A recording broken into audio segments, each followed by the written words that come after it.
안녕하십니까. 신의균 군사TV 디펜스 브리핑입니다. 자, 오늘도 아주 중요한 우리 안보 소식 알려드리겠는데요. 지금 여러 네티즌들이 오산 근처에서 뭐야 저 비행기 뭐지? 하고 이렇게 궁금한 점을 SNS에 올리고 있고 그런 사진들도 올라오고 있어요. 오산 미군 기지에 전혀 볼 수 없는 생소한 비행기가 왔는데 도대체 이게 뭐냐? 그 답을 오늘 한번 파헤쳐 보고요. 그리고 폴란드가 한국하고 정말 방산 협력을 어마어마하게 진행하는데 그 중에 항공 분야도 있죠. 전투기 FA-50, 그 다음에 KF-21. 그러다 보니까 유로파이터가 그동안은 폴란드를 아주 우습게 보고 그냥 이러고 있다가 잠깐 스톱! 하고는 딴지를 걸고 나섰는데 어떤 내용인지 보겠습니다. 자, 신의균의 군사TV 구독, 알림, 좋아요 눌러주십시오. 들어가기 전에 이렇게 5가지 단신을 보겠는데요. 인도가 자국산 항모 비크란트의 인수평가를 통과했고 이제 해군의 그 취역을 인수를 했고 이제 며칠 후에 취역한다라고 발표를 했고, 이라크가 F-16 조기 퇴역시키고 라팔 14대 도입한다 라는 것까지 5가지 알아보도록 하겠습니다. 첫 번째입니다. 인도가 자국산 항공모함인 비크란트의 시험평가를 마치고 현지 시각 7월 28일 정식으로 인수식을 가졌다는 소식입니다. 오는 8월 중순 취역식을 갖고 본격적인 임무를 시작할 예정인데 함재기가 없어 당분간은 반쪽 항모로 운영될 전망입니다. 튀르키예가 정말 폭주하고 있습니다. 튀르키예 공군 드론이 또 시리아 북부 지역 쿠르드족 거주 구역을 공습해 어린이를 비롯한 4명의 무고한 민간인이 사망했습니다. 시리아와 쿠르드 자치정부가 항의했지만 튀르키예는 안하무인입니다. 미국의 경고에도 불구하고 러시아에서 밀-17 다목적 헬기 16대를 2억 2,700만 달러에 구매하는 계약을 강행하겠다던 필리핀이 미국의 적대국 대응법 일명 CATSA 제재 경고에 따라 바로 꼬리를 내리고 해당 계약 해지했다고 발표했습니다. 미국 동남부 해안을 강타한 폭풍이 지상에 주기된 헬기를 날려버렸다는 소식입니다. 엄청난 번개와 함께 몰아친 폭풍우가 노포크 해군기지에 주기되어 있던 다수의 해군, 해병대 헬기들을 뒤집어 9대의 헬기가 파괴됐다고 미 해군이 밝혔습니다. 미국의 후속 군수지원 중단으로 도입된 지 10년도 채 되지 않아 가동이 중단된 이라크 공군의 F-16 전투기가 라팔 전투기로 대체될 전망입니다. 이라크가 프랑스와 라팔 스탠다드 F-3R 전투기 14대 도입을 위한 협상에 돌입했습니다. 자, 미 동남부에 폭풍우가 몰아쳤는데 헬기가 9대가 그냥 날아가 버렸다 이거예요. 붕 떠서 쾅. 자, 보시면 여기 슈퍼 스텔리온 헬기죠. 미 해병대 헬기로 보이는데 해군 헬기네요. 그리고 여기 MH-60. 이 스텔리온 헬기 같은 경우는 완전히 그냥 풀 이륙 중량이 아니고 그냥 이 자체 중량만 해도 무려 15톤에 이르는 초대형 헬기죠. 이게 그냥 날려가가지고 이렇게 뒤집어져 버렸는데 로터 같은 거는 다 부러져 버렸습니다. 그렇지만 못 쓸 정도는 아니고 바다에 빠지진 않았으니까. 그렇지만 정말 이런 식으로 폭풍이 부네요. 참 희한한 일입니다. 그리고 이라크전 이후에 친미국가가 되었었죠. 그래서 미국제 F-16을 도입했습니다. F-16 26대를 샀고, 그리고 그 F-16을 운용하기 위해서 한국의 T-50 또 24대를 샀죠. T-50 같은 경우는 이제 거의 공격기 버전으로 이렇게 샀어요. 그렇게 해서 서방제 무기로 갈아탔는데 문제는 이 이라크의 치안이 불안해서 이 록히드 마틴이 F-16 정비팀이 가 있었는데 우리 도저히 못하겠다 하고 돌아가 버린 겁니다.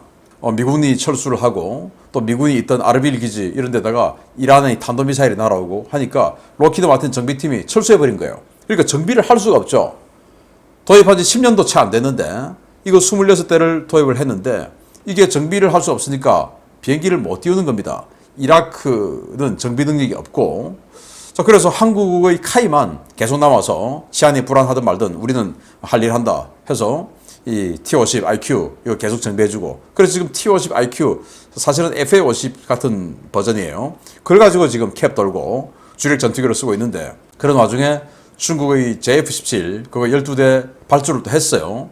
그리고는 또 JF-17 가지고는 또 안 되니까 프랑스의 라팔 14대 도입하는 거 추진하는데, 이렇게 되면 이제 F-16 26대는 퇴역을 하게 되겠죠. 10년도 안 됐는데. 그거 누가 사가겠습니까? 큰일 났네요. 뭐 터키나 이런데 부품용으로 팔게 되면 어떨까라는 생각을 해봅니다. 아무튼 참 이 국제관계 잘 해야 된다라는 생각이 드네요. 이라크가 이런 어려움에 봉착해 있다라는 소식 드리면서 첫 번째 중요 소식입니다. 동유럽 긴장 고조 과정에서 폴란드의 강력한 협력 요청을 거부하며 배짱을 튕기던 서유럽이 폴란드 정부의 대규모 한국산 무기 구입 계약에 충격을 받은 모양입니다. 독일을 포함한 유로파이터 컨소시엄이 폴란드에 전투기 사업 협력을 제안했다는 소식입니다. 유로파이터 컨소시엄이 폴란드 정부에 유로파이터 프로그램 참여를 공식 제안하고 폴란드와의 대규모 항공산업 협력에 초대한다고 유로파이터 컨소시엄이 현지 시각 7월 28일 밝혔습니다. 사측은 대변인 성명을 통해 유로파이터 컨소시엄 4개국은 지난 판보로 에어쇼를 통해 폴란드 정부에 유로파이터 타이푼 전투기를 제안했으며 이 전투기의 획득뿐만 아니라 생산과 기술 개발 전반에 폴란드 항공산업이 참여할 수 있는 협력 방안을 제안했다라고 밝혔습니다. 유로파이터 컨소시엄이 폴란드에 제안한 유로파이터 타이푼 패키지는 최근 독일 에어버스 주도로 개발이 시작된 유로파이터 ECR 전자전 세트를 비롯해 ECRS 마크2 차세대 A사 레이더, 미티어 장거리 공대공 미사일, 스피어3 공대지 미사일, 스톰 섀도우 순항 미사일 등으로 구성되어 있습니다. 컨소시엄 측은 우리는 7월 판보로 에어쇼의 제안에 이어서 오는 9월 바르샤바에서 열릴 제30회 국제방위산업 전시회에서 보다 구체적인 제안을 내놓을 예정이다 라며 폴란드가 유로파이터 컨소시엄에 참여할 경우 폴란드 항공산업은 비약적인 발전의 계기를 마련하게 될 것이다 라고 주장했습니다. 유로파이터 컨소시엄은 독일과 영국, 이탈리아와 스페인이 주도해 설립한 회사인데요. 폴란드와 앙숙인 독일의 에어버스 입김이 강한 회사다 보니 그동안 폴란드와의 각종 협력은 철저히 외면해 왔습니다. 유로파이터 컨소시엄은 폴란드가 대규모 군비 증강을 선언하고 서둘러 대형 무기 사업들을 발표하는 와중에 한국이 대부분의 사업을 가져가자 적잖이 당황한 모습인데요. 이미 FA-50 48대 구매와 현지 정비창 건설 계약 체결이 끝났고 폴란드 정부 차원에서 KF-21 도입을 검토 중인 상황에서 이미 놓친 고객을 상대로 왜 이런 무의미한 노력을 하려는 것인지 모르겠습니다. 그러니까 평소에 잘해야 되죠. 여기 유로파이터 컨소시엄 중에서 33%의 지분을 갖고 있는 게 독일입니다. 독일이 폴란드를 아주 우습게 보고 뭐 과거에 빌리 브란트 총리가 폴란드 가가지고 아우슈비츠 희생자들에게 비 오는 날 무릎 꿇고 사죄하고 해서 굉장히 이제 폴란드인들의 감동을 받았다라고 우리는 정치학 배울 때 국제정치 배울 때 배웠는데 그거는 그때고 빌리 브란트 총리의 어떤 그 쇼맨십 일 수 있고 전체적으로 이 독일인은 폴란드를 아주 무시하는 겁니다. 폴란드 니 따위들이 감히. 그래서 차세대 전차 독일과 프랑스가 4세대 전차 개발 사업에도 폴란드가 우리도 하자라고 하니까 지들이 어디 감히 안 돼 라고 하니까 지금 우리 한국이 K2 흑표 천대 사는 거 아닙니까? 이렇게 되니 뜨거 해가지고 지금 이 독일 주도로 유로파이터 트렌치 4 개발하고 있죠. 여기에 들어와 라고 하는 겁니다. 자, 그래서 유로파이터의 컨소시엄을 보면 영국이 33%, 독일 33%, 스페인 13%, 그리고 이탈리아가 21%인데 이 유로파이터가 가격이 비싸고 또 유지비가 또 많고 후속 군수 지원이 제대로 이루어지지 않아서 가동률이 떨어지고 하는 이유가 다 있어요. 자, 유로파이터의 동체 이 내부에 있는 시스템 말고 껍데기만 일단 한번 보겠습니다. 여기 전방 기수 부분이죠. 이 부분은 영국이 만듭니다. 그리고 또 전방 이 동체 거의 전반에 걸쳐서는 이건 독일이 또 만듭니다.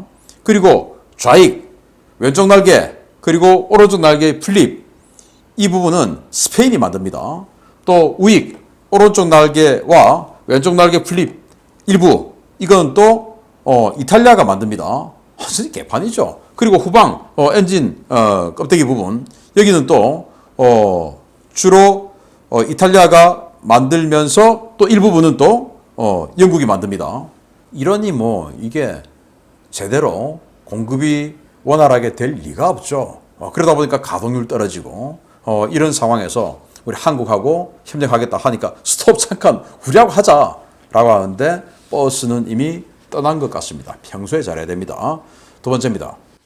아마도 경기도 오산 인근에 거주하시는 분들은 최근 오산 기지에서 처음 보는 낯선 항공기가 수시로 이착륙하는 모습에 놀라신 분들도 있었을 것 같습니다.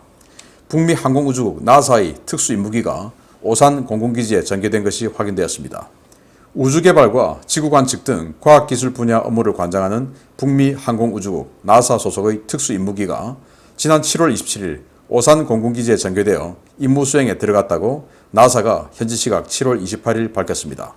이번에 전개된 특수임무기는 WB-57F 기상정찰기로 지난 7월 21일 미 본토 텍사스주의 엘링턴 필드 합동기지에서 이륙해 워싱턴주의 루이스 맥초드 합동기지, 알래스카주 엘멘도로프 리차드슨 합동기지, 일본 미사와 공군기지를 거쳐 7월 27일 오산에 도착했는데요. 해당 기체의 등록번호는 N926NA 63-135035로 확인되었습니다. 현재는 BAE 시스템즈에 흡수된 영국 항공기 제작사 잉글리시 일렉트릭이 1940년대 설계해서 한국전쟁 기간인 51년부터 B-57 캔버라라는 이름으로 실전에 배치한 이 기종은 1961년까지 미 공군에서도 중거리 폭격기로 운용했던 20톤급 쌍발 제트 폭격기인데요.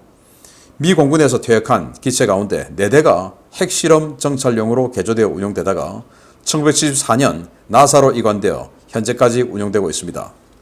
이 기체는 최대 6시간 30분간 채공하며 다양한 대기물질을 포집해 분석할 수 있는데요. WC-135 컨스탄트 피닉스 시리즈와 마찬가지로 인공 방사성 동위원소는 물론 일산화탄소나 아산화질소, 메탄, 유기질산염 등 수십 종류의 화학물질과 대기 특성 정보를 수집해 지구 전체의 기상 변화를 연구하는 임무를 수행합니다. 일부 정보통은 해당 기체가 최근 한반도에서 긴장이 고조되어 군사적 목적을 가지고 한국에 전개된 것이라고 주장하고 있습니다. 그러나 나사는 지난 3월 우리나라의 국립기상과학원과 국립환경과학원, 주요 대학들과 업무 협약을 체결하고 ACCLIP, 아시안 서머 스페셔널 윈드 케미컬 앤 클라이트 임팩트 프로젝트, 즉 아시아 여름철 계절풍 화학 및 기후 영향 프로젝트를 함께 수행할 것임을 발표한 바 있고, 지난 3월 주한미 공군이 WB-57F 임시 전개를 위한 임시 경납고 설치 공사 용역을 발주한 바 있기 때문에 이 같은 분석은 사실과 다른 것으로 판단됩니다. 나사의 특수정찰기가 한반도에 전개된 것은 박근혜 정부 시기인 2016년 5월 이후 거의 6년 만에 이루어지는 것인데요. 이번 WB-57F 한반도 전개와 ACCLIP 사업이 정치, 경제, 안보 분야는 물론 과학기술 분야에서도 점점 회복되는 한미동맹을 보여주는 것 같아 기분이 좋습니다. 아주 오래된 비행기입니다. 그래서 기체 번호를 봤을 때 63년도에 만든 비행기 같아요. 이 63년도에 만든 이 비행기를 가지고 지금 이 나사에서, 원래는 미 공군에서 핵실험 정찰기로 쓰다가 콘스탄트 피닉스 같은 대형 핵실험 정찰기 나오니까 이제 리타이어하고 나사에 가서 다른 임무, 과학기술 임무에 이제 투입이 되어서 사용을 하고 있었다. 그래서 우리 한국에 중국에서 날아오는 미세먼지, 그리고 뭐 가스들, 이런 것 때문에 우리 한국, 또 일본, 이런 동북아시아 지역이 지금 뭐 힘들지 않습니까? 그런 것들을 지금 연구하는 거예요. 그래서 2016년까지는 매년 와서 이렇게 한국하고 같이 협동해서 중국에서 날아오는 먼지들, 뭐 이런 것들 이제 조사를 했는데, 문재인 정부 들어와서 중국과 굉장히 관계 개선을 시도하는 정부였죠. 친중 정부였으니까. 그래서 안 왔어요. 그러다가 이제 정권이 바뀌고 다시 왔는데, 이게 그럼 북한 핵실험하고도 연계할 수 있지 않느냐? 그럴 수 있어요. 지금 콘스탄트 피닉스 한 대가 퇴역을 하고 신형기로 지금 바꾸는 과정이기 때문에 그 공백을 이걸로 메울 수가 있는데, 그래서 북한이 지금 뭐 핵실험 준비하고 있다라는 것은 주제의 사실이니까 그걸 대비할 수도 있는데, 이건 이미 한국에 오기로 했던 그런 예정이 있었던 거예요. 그래서 지난 3월 15일 날 연구 영역 발주를 했던 그 내용입니다. 주한미군에서. 그래서 이 비행기가 오니까 쉘터하고 만드는, 주기장하고 만드는 그 연구 영역을 발주했던 그 서류를 지금 제가 보여드립니다. 그래서 이 정찰기가 북한의 핵실험을 정찰할 수도 있지만 중국의 미세먼지, 그리고 이 가스들, 이 나쁜 공기들을 이 한국에 미치는 영향, 이런 것들을 아주 잘 조사해서 우리가 중국에게 책임을 물 수 있는 그런 자료를 만들어줬으면 좋겠다. 라는 생각을 해봅니다. 마치겠습니다. 감사합니다.